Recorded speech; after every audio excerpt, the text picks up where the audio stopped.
Olá, graça e paz, meu irmão e minha irmã. Estamos iniciando a leitura da Bíblia em 365 dias, uma dose de amor com a Palavra de Deus. Hoje, no 225º dia, eu trago para leituras e comentários bíblicos os livros de 1 de Crônicas, capítulo 9, livro de Provérbios, capítulo 11 e o livro 2 de Timóteo, capítulo 4. Enquanto você prepara o material, bloco de anotação, caneta ou lápis, a Bíblia, tão importante quanto a sua leitura diariamente, nos traz refrigério para a alma, sabedoria, sobretudo nos aproxima de Deus, fortalecendo assim a nossa fé e a esperança. Uma introdução rápida, enquanto você prepara aí a nossa grande armadura de Deus. Todos nós temos a necessidade de estarmos em comunhão com Deus diariamente. Comunhão esta, agora, a leitura da Bíblia em 365 dias. A Bíblia Sagrada está cheia de promessas. Precisamos acreditar na palavra de Deus. Alimente a sua fé quando tudo vier contra. A sua palavra tem muito mais força do que as coisas contrárias. Estamos vivendo um tempo em que devemos abrir os olhos. Satanás não está aqui para roubar o seu carro, sua casa, sua roupa, seu apartamento, seu lar. Ele veio para roubar esta semente agora. E as sementes que semeamos todos os dias aqui no projeto A Marca da Promessa, a sua fé e os propósitos que Deus tem para você. Precisamos usar todos os recursos que Deus tem nos dado, incentivar a nossa comunidade na leitura da Bíblia, estudar. A Bíblia Sagrada nos faz gerar a fé, nos faz ter o alimento, a cura, a restauração. A compreensão da palavra vem através da revelação pelo Espírito Santo. Aleluia! Senhor, revele a compreensão de sua palavra. Senhor, me dê compreensão de sua palavra hoje e sempre, em nome de Jesus. Amém e graças a Deus. Se desconecte de tudo e permita que a palavra do Senhor adentre em vossos corações. Vamos para a leitura no livro 1 de Crônicas, capítulo 9. Habitantes de Jerusalém depois do cativeiro. Todo o Israel foi registrado por genealogias, é inscrito no livro dos reis de Israel. E Judá foi levado para o exílio à Babilônia por causa da sua transgressão. Os primeiros habitantes que, de novo, vieram morar nas suas propriedades e nas suas cidades foram os israelitas, os sacerdotes, os levitas e os servidores do templo. Porém, alguns dos filhos de Judá, dos filhos de Benjamim e dos filhos de Efraim e Manassés habitaram em Jerusalém. Utai, filho de Amiúde, filho de Onri, filho de Inri, filho de Bani, dos filhos de Pérez, filho de Judá, dos Silonitas, Asaías, o primogênito, e os seus filhos. Dos filhos de Zerá, Jeuel e os seus irmãos, 690 ao todo. Dos filhos de Benjamim, Salu, filho de Mesulão, filho de Rodavias, filho de Hassenuá, Ibnéias, filho de Jeruão, e Elá, filho de Uzi, filho de Micri, e Mesulão, filho de Cefatias, filho de Reuel, filho de Ibnijas, e os seus irmãos, segundo as suas gerações, 956 ao todo. Todos estes homens foram chefes de famílias nas casas de suas famílias. Dos sacerdotes, Jedaías, Jeoiaribe, Jaquim, Azarias, filho de Ilquias, filho de Mesulão, filho de Zadoque, filho de Meraiote, filho de Aitube, chefe da casa de Deus. Adaías, filho de Jeruão, filho de Pazur, filho de Malquias, e Masai, filho de Adiel, filho de Jazera, filho de Mesulão, filho de Mesilemite, filho de Imer, bem como os seus irmãos, chefes das suas famílias, 1.760 ao todo, homens capazes para a obra do ministério da Casa de Deus. Dos levitas, Semaías, filho de Hassube, filho de Asricão, filho de Razabias. Dos filhos de Merari, Baquibacar, Eres, Galau e Matanias, filho de Mica, filho de Zicre, filho de Asaf. Obadias, filho de Semaías, filho de Galau, filho de Jedutum. Berequias, filho de Asa, filho de Eucana, morador das aldeias dos Netofatitas. Os porteiros, Salum, Acube, Talmon e Aimã e os irmãos deles. Salum era o chefe. Estavam até agora de guarda à porta do rei do lado do leste. Tais foram os porteiros dos arraiais dos filhos de Levi. Salum, filho de Coré, filho de Ebiasaf, filho de Corá, e seus irmãos da casa de seu pai, os coraitas, estavam encarregados da obra do ministério e eram guardas das portas do tabernáculo. E os seus pais tinham sido encarregados do arraial do Senhor e eram guardas da entrada. Finéias, filho de Eleazar, os regia nesse tempo, e o Senhor estava com ele. Zacarias, filho de Meselemias, era o porteiro da entrada da tenda do encontro. Todos estes, escolhidos para guardas das portas, foram 212.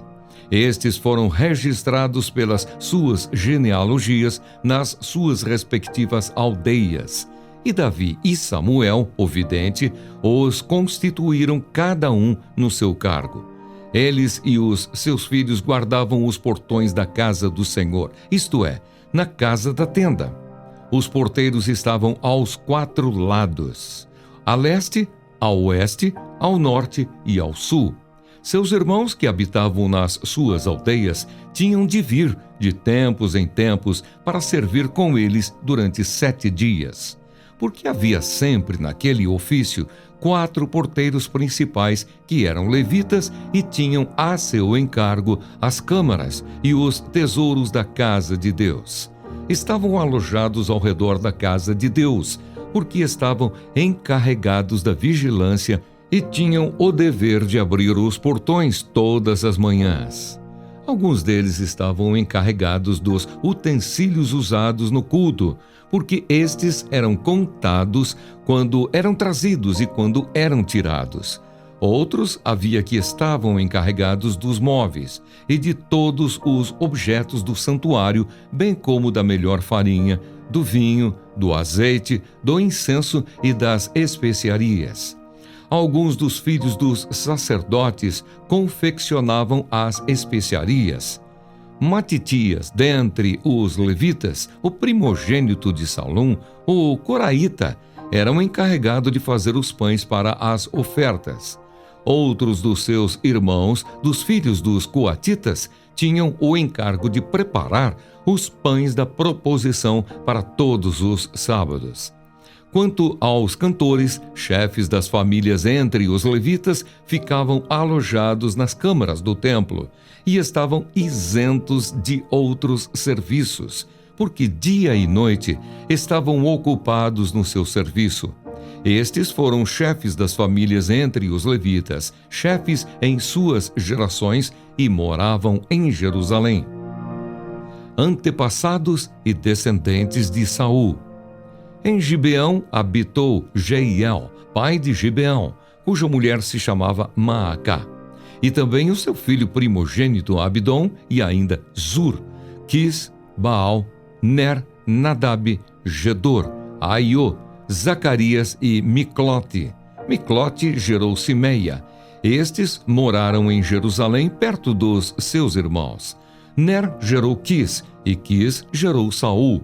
Saul gerou Jonatas, Malquissua, Abinadab e Esbaal. Filho de Jonatas foi Meribe-Baal, e Meribe-Baal gerou Mica. Os filhos de Mica foram Pitom, Meleque e Tareia. Acás gerou Jaerá, e Jaerá gerou Alemete, Asmavete e Zinri. E Zinri gerou Moza. Moza gerou Bineá, de quem foi filho Refaías, de quem foi filho Eliasa, de quem foi filho Azel. Azel teve 6 filhos, cujos nomes foram Asricão, Bocru, Ismael, Searias, Obadias e Anã. Todos estes foram filhos de Azel. Amém.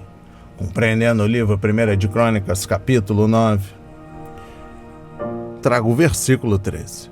Os exilados que voltaram não eram numerosos, mas cada um deles era importante.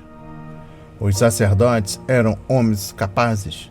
A jornada árdua de volta à terra natal teve um efeito capacitador sobre a nação do exílio. Aqueles que estavam dispostos a suportar as dificuldades em geral eram o tipo de pessoas em quem se poderia confiar para ajudar a reerguer Israel. Compreendendo o versículo 22, observe quantas vezes neste capítulo a palavra responsáveis é usada para descrever os líderes entre os exilados.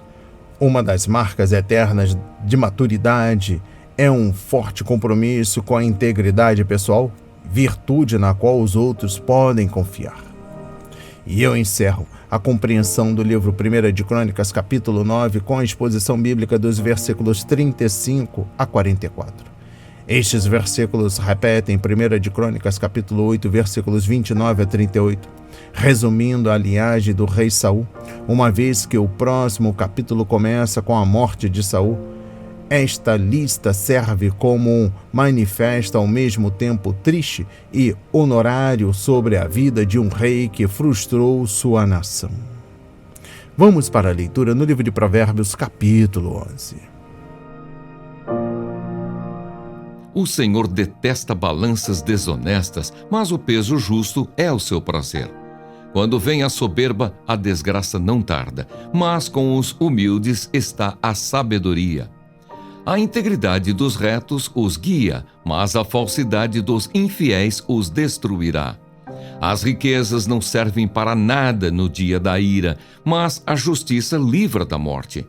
A justiça do íntegro endireita o seu caminho, mas o ímpio cai pela sua impiedade. A justiça dos retos os livrará, mas os infiéis serão apanhados na sua própria ambição. Quando morre o ímpio, morre a sua esperança, e o que ele esperava do seu poder se dissipa. O justo é libertado da angústia, mas o ímpio a recebe em lugar dele. O ímpio destrói o próximo com o que diz, mas os justos são libertados pelo conhecimento. A cidade se alegra com o bem-estar dos justos, mas dá gritos de alegria quando perecem os ímpios. Pela bênção dos retos, a cidade é exaltada, mas pela boca dos ímpios é destruída. Quem fala mal do seu próximo não tem juízo. O homem prudente se cala. O mexeriqueiro revela os segredos, mas o fiel de espírito os encobre. Não havendo direção sábia, o povo fracassa. Com muitos conselheiros há segurança. Quem fica por fiador de um estranho acaba tendo um problema, mas o que foge de ser fiador estará seguro. A mulher bondosa alcança honra, os poderosos adquirem riqueza. O homem bondoso faz bem a si mesmo, mas o cruel fere a si mesmo. O ímpio recebe um salário ilusório, mas o que semeia justiça terá recompensa verdadeira. Tão certo como a justiça conduz para a vida, quem segue o mal caminha para a morte. O Senhor detesta os perversos de coração, mas os que andam com integridade são o seu prazer.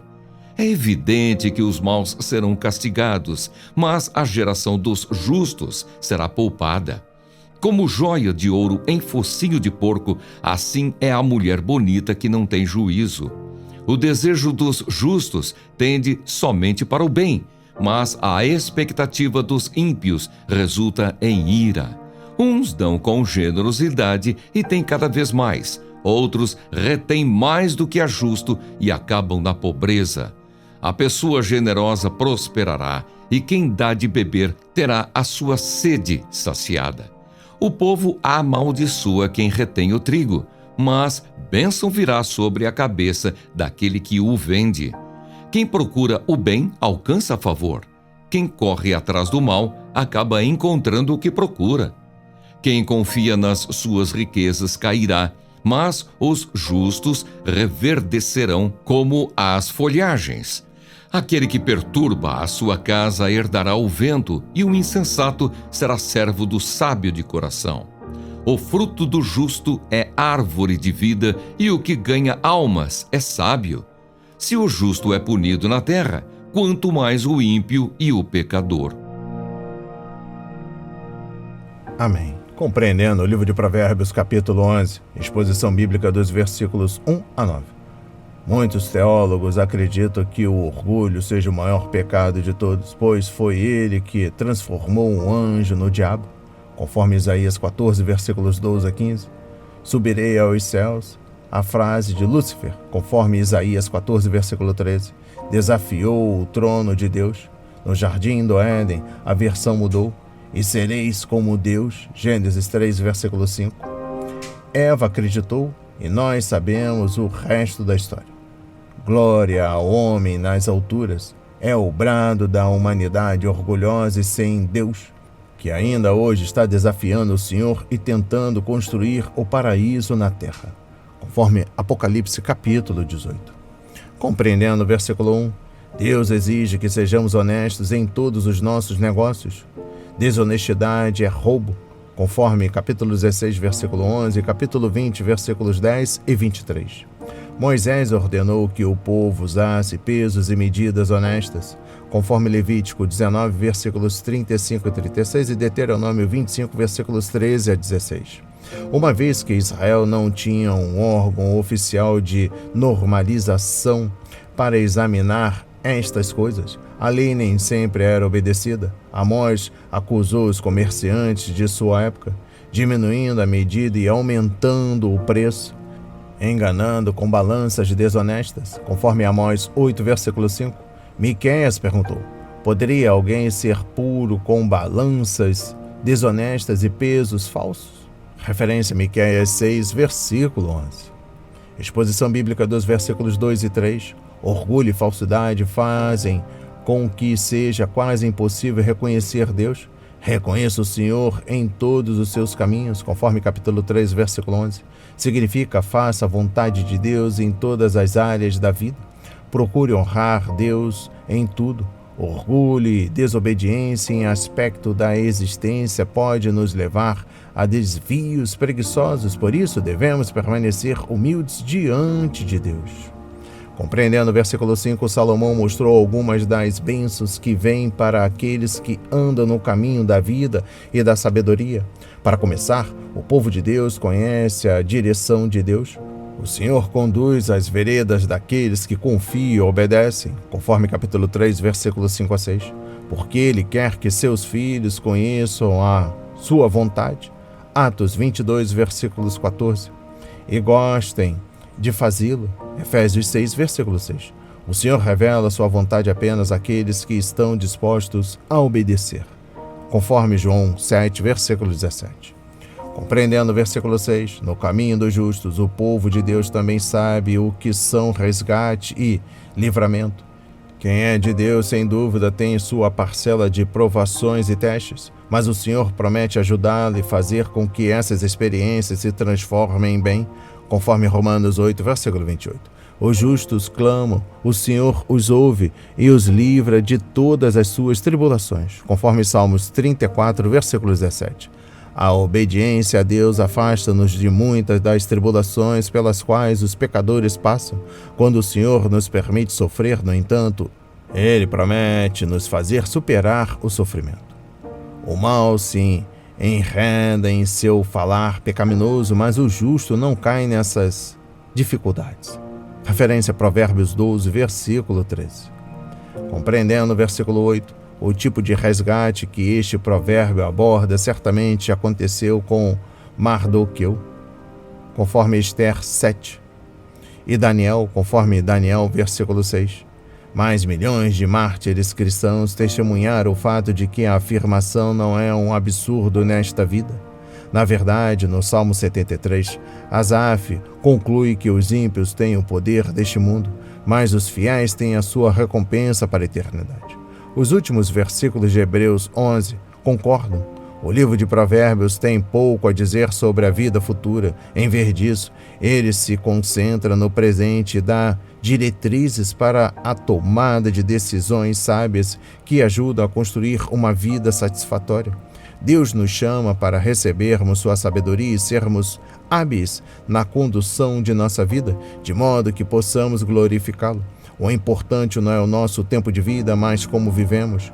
O que mais vale não é a extensão, mas a profundidade de nossa experiência. Os tolos entram em águas rasas, mas os sábios se lançam ao fundo e deixam Deus lhe dar o que ele tem de melhor. Compreendendo o versículo 9, Uma qualidade importante de amigos verdadeiros e bons vizinhos é a capacidade de controlar a língua. Não devemos acreditar na primeira coisa que ouvimos sobre um assunto, pois ela pode estar errada. Conforme capítulo 18, versículo 17, devemos lembrar que o que tem entendimento resfria a língua. Referência, capítulo 11, versículo 12. Se um vizinho ou amigo falar coisas falsas a nosso respeito, é melhor falar em particular com essa pessoa sobre a questão, mas não devemos procurar vingança, falando mentiras sobre ela. Conforme capítulo 24, versículos 28 a 29, capítulo 25, versículo 18. E precisamos ter cuidado com pessoas que causam problemas e depois dizem, eu só estava brincando. Conforme capítulo 26, versículos 18 a 19. Continuando, compreendendo o versículo 13, prejudicamos os outros quando fazemos mexericos. Não espalhem calúnias entre o seu povo. Referência a Levítico 19, versículos 16.a. Espalhar é a tradução de uma palavra hebraica que significa andar para lá e para cá, e provavelmente deriva de um vocabulário que significa comerciante. O mexeriqueiro anda de lá e para cá espalhando calúnias. Eles agradam as pessoas quando compartilham segredo com elas, mas ser um de seus fregueses é perigoso. Quem vive contando casos não guarda segredo, por isso evite quem fala demais. Provérbios 20, versículo 19. Exposição bíblica dos versículos 24 a 25. Deus abençoa os diligentes por causa da generosidade deles. Quem é generoso será abençoado, pois reparte o seu pão com o pobre. Referência, capítulo 22, versículo 9. Observe a diferença entre o trabalhador diligente e a pessoa preguiçosa. O preguiçoso morre de tanto desejar e de nunca pôr as mãos no trabalho. O dia inteiro ele deseja mais e mais, enquanto o justo reparte sem cessar. Referência, capítulo 21, versículos 25 a 26.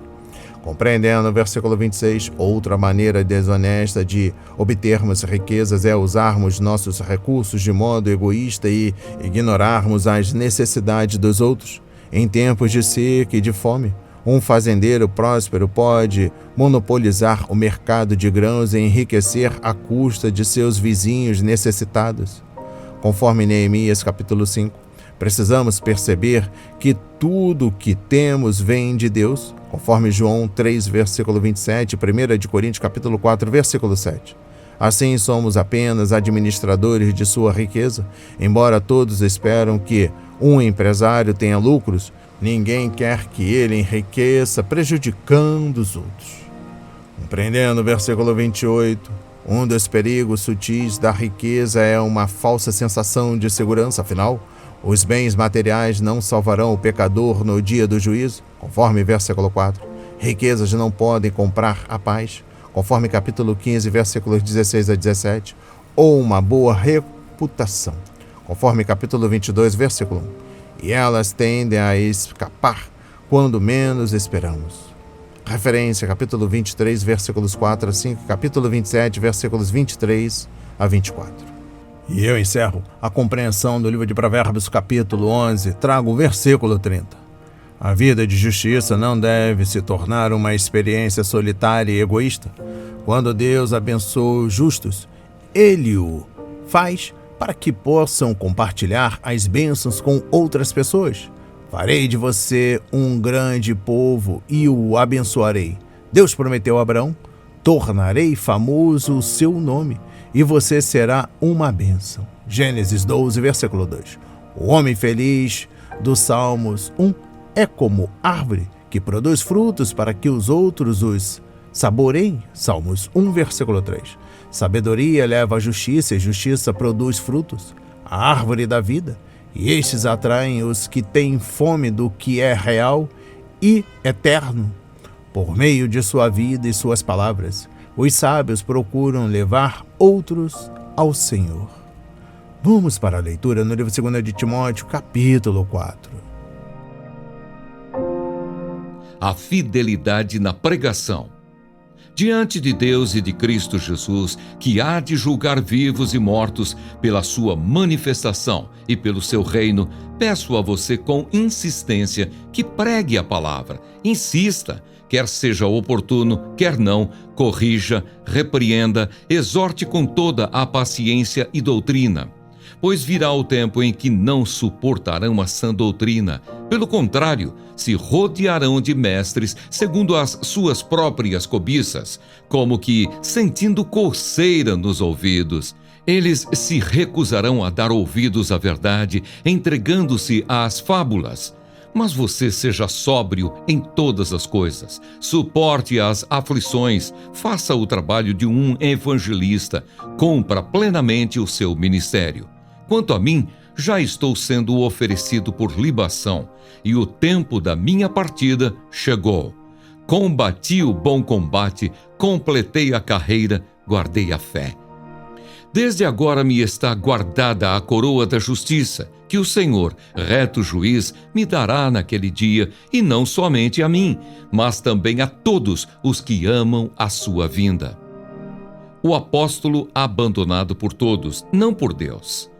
Empenhe-se por vir até aqui o mais depressa possível, porque Demas, tendo amado o presente século, me abandonou e se foi para Tessalônica. Crescente foi para a Galácia. Tito foi para a Dalmácia. Somente Lucas está comigo. Encontre Marcos e traga-o junto com você, pois me é útil para o ministério. Quanto a Tíquico, mandei-o para Éfeso. Quando você vier, traga a capa que deixei em Troade, na casa de Carpo. Traga também os livros, especialmente os pergaminhos. Alexandre, o ferreiro, me causou muitos males. O Senhor dará a retribuição de acordo com o que ele fez. Tome cuidado com ele também você, porque resistiu fortemente às nossas palavras. Na minha primeira defesa, ninguém foi a meu favor. Todos me abandonaram. Que isto não lhes seja posto na conta. Mas o Senhor esteve ao meu lado e me revestiu de forças, para que, através de mim, a pregação fosse plenamente cumprida e todos os gentios a ouvissem. E fui libertado da boca do leão. O Senhor me livrará também de toda a obra maligna e me levará salvo para o seu reino celestial. A Ele, glória para todo o sempre. Amém. Saudações. Dê saudações a Prisca e Áquila e à casa de Onesíforo. Erasto ficou em Corinto. Quanto a Trófimo, deixei-o doente em Mileto. Faça o possível para vir antes do inverno. Eubulo manda saudações. O mesmo fazem Prudente, Lino, Cláudia e todos os irmãos. Bênção. O Senhor esteja com o seu espírito. A graça esteja com vocês.